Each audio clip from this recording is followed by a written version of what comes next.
Hello, good afternoon students. Today we are taking our third video period of the geography, the topic of the physiography and the drainage. I hope whatever the before video period we take on the Sanskar YouTube channel, you very well understand that all the topics and study in your study at your home. Okay. So now today we are going to our third video period of that the geography, which is regarding to the lesson of the physiography and drainage. In that the physiography and drainage, in before video lecture we also learn about the whatever the physical division of India. Later on now we come to the point of the physiography, it means the physical division of Brazil. Okay, so now learn. So on a green board, you all of you notice there is a given the one diagram. This diagram it is known as the map of Brazil. So look out. तुम्ही बघू शकता की green बोर्डवरती तुम्हाला map दिसतोय. तो map आपण म्हणतो की figure 2.1 which is show the map of Brazil. There is a noted some points which is known as the, look at these, all the points are noted. So in that the point, while learn about the physical division of Brazil, we learn about the Great Escarpment. Now, where on that the green board, you show there is a given the title of the Great Escarpment. So students, you all of you the textbook of the geography, तुमच्या सगळ्यांकडे भूगोलाचं पुस्तक आहे. त्यामध्ये आपला जो second lesson आहे फिजिओग्राफी and drainage तो तुम्ही ओपन करू शकता. त्याच्यामध्ये बघू शकता की तिथे एक मॅप दिला आहे ब्राझीलचा, दिसतोय. हां, तो मॅप तुम्ही बघू शकता आणि त्या मॅपवर बघा ब्राझीलचा मॅप दिसतो, काढला. अच्छा, व्हेरी गुड. तर बघा मग त्याच्यामध्ये आपण आता ग्रेट एस्कार्पमेंट बघणार आहोत की आपण का बरं ग्रेट एस्कार्पमेंट बघत आहोत की फिजिकल डिव्हिजन ऑफ ब्राझील म्हणजे एक जो ब्राझील आहे तो किती सब डिवायडेड पार्टमध्ये डिवाइड झालेला आहे, त्यासाठी आपण एक एस्कार्पमेंट म्हणतो. कारण हा escarpment, great escarpment is a one sub division part of the Brazil. Is it clear? Okay. So now we learn about that is the Great Escarpment. We learn where is the Great Escarpment. This side means whatever this region. Okay, this region it is known as the Great Escarpment. Now what is the meaning this? बघताय? हां, this portion it is known as the Great Escarpment. मग आता आपण great escarpment का बरं म्हणतो की समुद्र किनाऱ्यालगतची जी काही जागा आहे त्याला आपण ग्रेट एस्कार्पमेंट म्हणत असतो. बरोबर. इकडली जी जागा आहे तिला आपण ग्रेट एस्कार्पमेंट म्हणत असतो.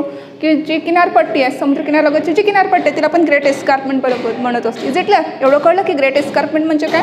धिस म्हणजे आपण मॅपचा अभ्यास का बरं करतो मॅपनुसार? कारण एक 4-6 मार्गाचा क्वेश्चन असतो मॅपमध्ये. फिलिंग द नाव दिलेले असतात नकाशामध्ये की ते एक्झॅक्ट प्लेस कुठे आहे ते शोधा आणि ते व्यवस्थित लिहा. ते पुटअप करण्यासाठी आपल्याला माहिती पाहिजे की ग्रेट एस्कार्पमेंट कुठे आहे, ॲमेझॉन रिव्हर बेसिन कुठे आहेत, पिको दे नेव्हिलेना कुठे आहे, फ्रेंच गुयाना कुठे आहे, गुयाना हायलँड्स कुठे, ह्या सगळ्या जागा माहिती पाहिजे. Due to that reason we learn the geography with the help of the map. Okay, are you notice? Okay. So आपण कुठे होतो की आपण एस्कार्पमेंट बघतो की this place it is known as the escarpment. मग आता वॉट एव्हर द डिस्क्रिप्शन म्हणजे आता त्या whatever the speciality means the question is that why we learned the Great Escarpment, for what purpose? Just we have to learn the Great Escarpment because we wanted to study the detailed study about the Great Escarpment, which place it is known as the Great Escarpment. So while the detailing आपण याचं description बघूया की त्या speciality काय, कुठून कुठला portion हा escarpment असतो, तो किती भागामध्ये डिवाइड झाला, त्याला काही दुसरं नाव आहे का, मग त्याचा नॅचरल फिनॉमिना कशा, या सगळ्या गोष्टींचा अभ्यास आपण आज करणार आहोत. मग बघूया की ग्रेट एस्कार्पमेंटचे whatever the speciality is given to the great escarpment. बघताय, नोटिस करताय, नोट डाउन करताय, continue.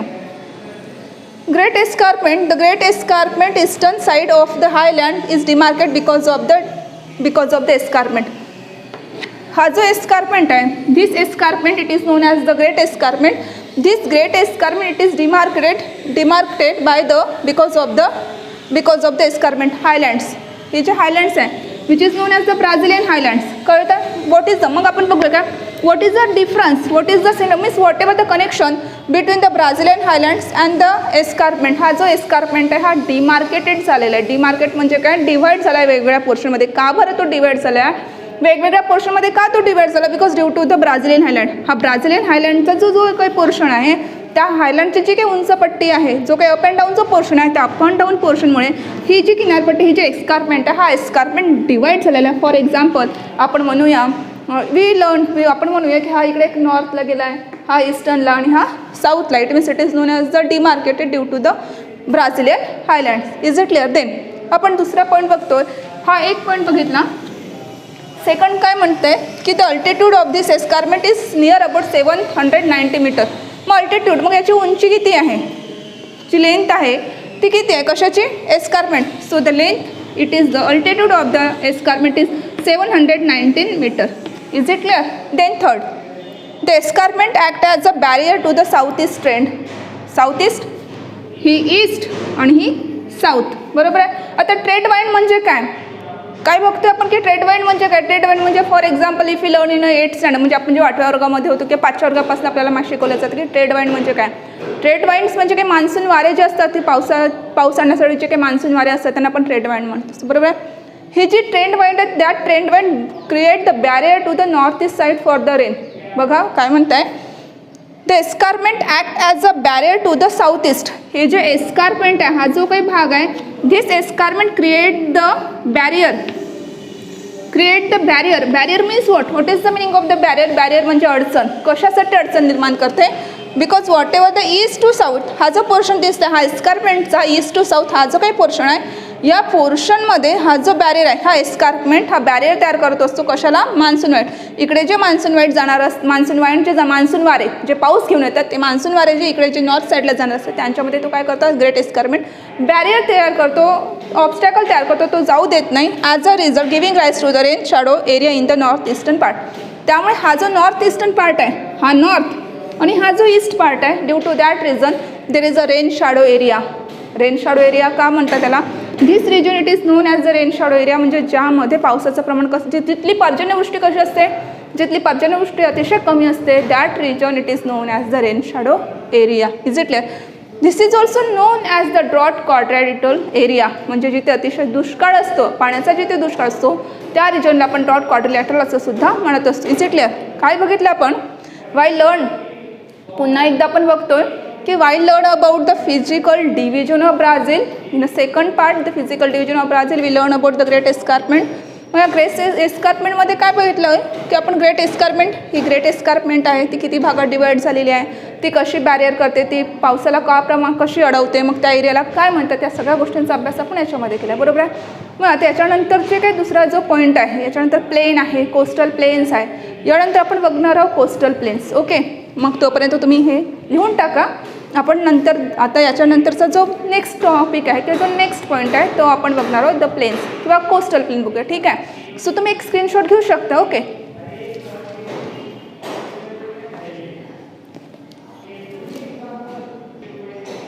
Okay. Second physical division of Brazil आपण दुसरा बघतो की पहिला बघितलं आपण ग्रेट एस्कारमेंट, आता सेकंड बघतोय की coast.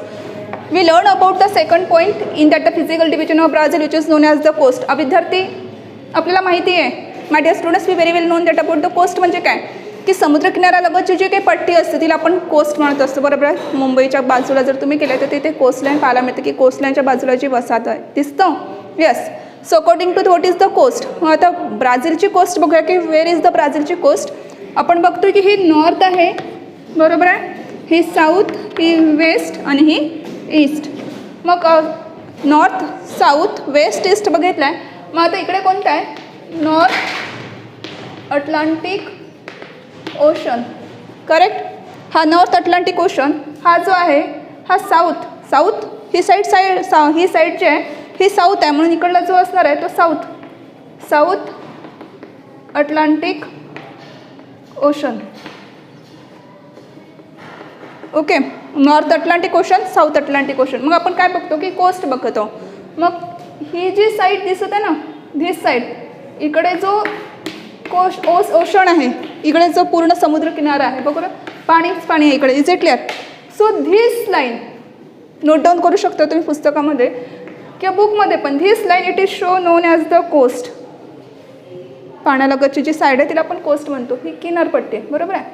This is the coast line. मग ही कोस्ट लाईन किती किलोमीटर आहे, डिस्टन्स कुठे आहे, कोस्ट लाईन कुठून कुठे एक्सटेंड झाली आहे. आपण बघतो की नॉर्थ टू साऊथ जी आहे ती कोस्ट लाईन आहे, ही जी कोस्ट लाईन आहे, या कोस्ट लाईनची लेंथ किती आहे, किती ते किती किलोमीटर आहे. मग बघतोय की whatever the north to south coast line near about the 7400 kilometre आहे. बघा पुस्तकात आहे. लेंथ बघितली आपण कुठून कुठे डिस्टन्स आहे. North to south the coast line of the Brazil is near about the 7400 kilometre. Then next divide, किती भागामध्ये डिवाइड झाल्या, किती विभाग, तिचे तुकडे किती पडले. मग एक आहे नॉर्थ साईड, दुसरी आहे साऊथ आणि त्याची मदत आहे ती काय eastern. Is it clear. Then मग एक्सटेंड कुठून कुठपर्यंत झालं आहे, ही नॉर्थ टू ईस्ट एक्सटेंड झाली आहे आणि ईस्ट टू साऊथ एक्सटेंड झाली आहे. नॉर्थ टू ईस्ट आणि ईस्ट टू साऊथ एक्सटेंड झाली आहे. नंतर कोस्टल आयलँड कोणते, इथे नोटीस केले नाही कोस्टल आयलँड, बट तुम्ही पुस्तकात बघू शकता की छोटे छोटे डॉट दिलेले आहेत, बरोबर आहे. या साईडला जे छोटे छोटे जे डॉट दिले आहेत, that dot it shows which is known as the small small islands. Is it clear? Then coral reef and the atoll island. Now what is the meaning of the coral reef and the atoll island?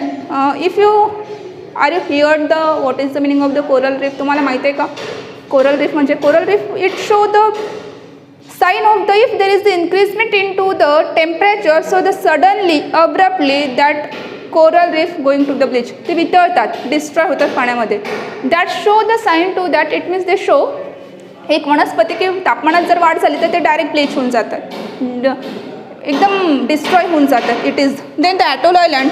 एखाद्या ठिकाणी जर वारंवार जर ज्वालामुखीच्या उद्रेकामुळे जर island तयार होत असेल, it means it is known as the atolls. Okay, so what we learn in to the detail study or a description of the coast, we learn about the which is known as the this side, it is known as the coast. This is the north coast, south coast, east coast. Is it clear?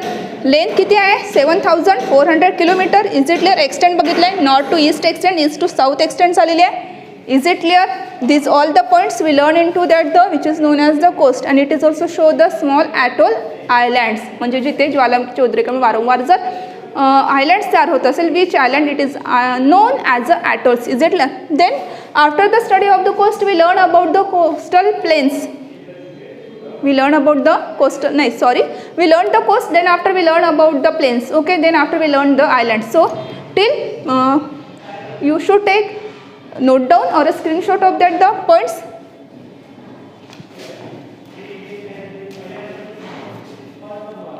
Okay, आपण पुन्हा येतोय मुद्द्यावरती, बघतोय आपण की the plains. नाव we learn about which is known as the plains. Plains म्हणजे माहिती आहे आपल्याला, ते फ्लाईट म्हणजे ते प्लेन नाही, प्लेन्स मीन्स जमिनीचा जो तुकडा आहे, it means it is known as the plain.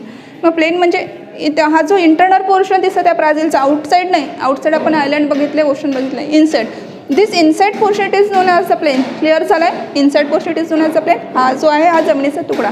मग काय बघायचं याच्यामध्ये? We learn Brazil are divided in a two main land, that is the Amazon basin and the Paraguay and Parana. हे it is the one Amazon basin and that second it is the Parana river and it is known as the Paraguay. Which this portion divided in a two category, that is the first it is the Amazon river basin and the second it is the Paraguay and the Parana river. Then the Guyana highland and Brazilian highland come closer near about the 240 kilometer distance, which that is the Guyana highlands towards the Brazilian highlands. मग या Guyana highlands and Brazilian highland मधलं जे distance आहे, what is the distance between the Guyana highlands to the Brazilian highlands? Near about the distance between the Guyana highlands to the Brazilian highland near about the 240 kilometer. कोणामधलं distance आहे 240 kilometre? Guyana highlands toward the Brazilian highland. आपण काय बघितलं आहे की planes बघितलं आहे, जमिनीचा एक मोठा जो मेनलँड तुकडा आहे ब्राझीलचा, तो किती भागात डिवाईड केला? आपण दोन भागात त्याला डिवाईड केला. एक आहे ॲमेझॉन रिव्हर बेसिन, जो मोठा भाग आहे ब्राझीलचा, आणि जो दुसरा भाग आहे तो Paraguay Parana river. Is it clear?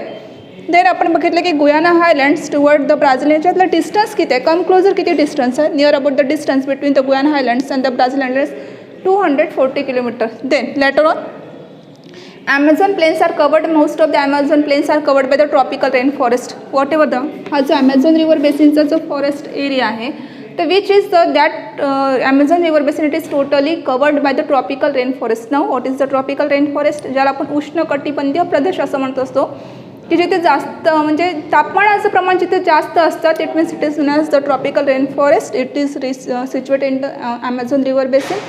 Then later on the other plains are in Brazil located into southwest part of the highlands. Means according to as per the map there is a given the some name, but apart from there is also the name on that the map of Brazil जे इथे आपण notate केले नाही आहे. So these some portion are also related towards the Brazil, related towards the map of the Brazil. म्हणजे ब्राझीलमधले जे काही भाग आहेत आपण जे इथे नावं नोंद केलेले आहेत, that all the plains are situated in to the south side. या साऊथला फक्त पॅम्पस आणि उरेगेस नाही आहे, तर इकडे जे काही अदर्स रिजन्ससुद्धा इथे सिच्युएटेड आहे. Most of the plains in Brazil that are situated in to the south साईडला पण, की ते नॉर्थ ईस्टलाच नाही आहे, तर ते साऊथला पण सिच्युएटेड आहे. Later on Pantanal is a wetland. Wetland ती जो दलदलीचा जो प्रदेश आहे, वॉट एव्हर द दलदलीचा प्रदेश, जिथे पाण्याचं प्रमाण खूप जास्त आहे, त्या मातीवरती ती खूप चिकचिक झालेली असेल, ज्याच्यात पाय टाकले की फसत असेल, अशी जी काही जमीन आहे तिला वेटलँड म्हणतात. So the most of the Brazil in a wetland found in to the Pantanal, ज्याला आपण दलदलीचा प्रदेश म्हणत असतो. Is it clear? So that it is known as the पॅथनॉल.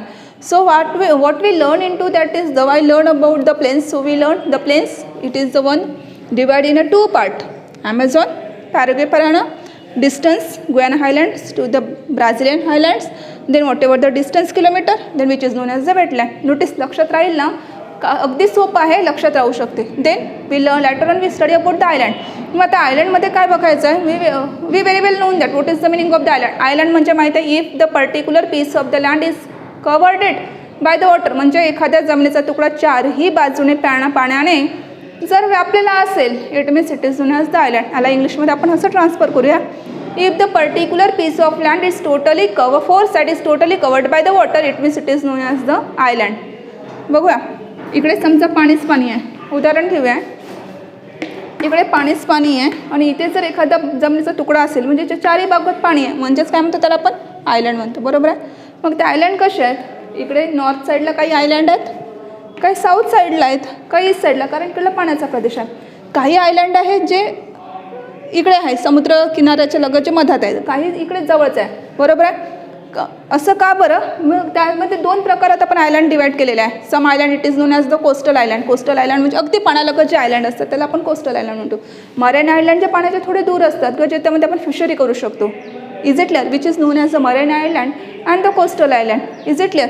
मग north Atlantic, south Atlantic, east side, इकडे काही आयलँड आहे, इकडे काही आयलँड आहे. Is it clear? आणि most of the whatever the south side, the south side it is known as the atoll island. आपल्याला माहीतच आहे, याच्या अगोदर मी सांगितलंच आहे की what is the meaning of the atoll island. एखाद्या ठिकाणचा वारंवार जर भूकंप, sorry not earthquake, if there is a particular time to time there is the eruption of the volcano, due to that reason there is the creation of the island, it is known as the atoll, or some it is known as the coral reef. It is also present into that the island. So it is known about that is the island which is come into this side. The some island near about the 300 kilometer distance. काही जे island आहे ते 300 kilometre डिस्टन्सवरून तिकडे आहे. Is it clear? So we learn about the island, the North Island, South Island, Atoll Island, which is the extension to the north, east, south. This is all about. So what we learn in this video period? We learned in this video period about the physical division of the Brazil. Before going to conclude our video, once again remember which point we now learned today's video. That is the first, it is known as, in a before video we learned about the highland. Then now today we learn about the Great Escarpment, the coastal plain, the plains and the highlands. Is it clear? So these all the topic are asking for the write down the short note for asking the 2 marks. Okay, so I hope you write down that all the points with explanation in your notebook. Then later on we check when we submit to us. So till we meet, come soon with the later on, come meet with the next topic that is known as the physical that is the drainage system. We'll look at the drainage system which is related to the Brazil as well as the Indian drainage system. So okay, thank you, goodbye.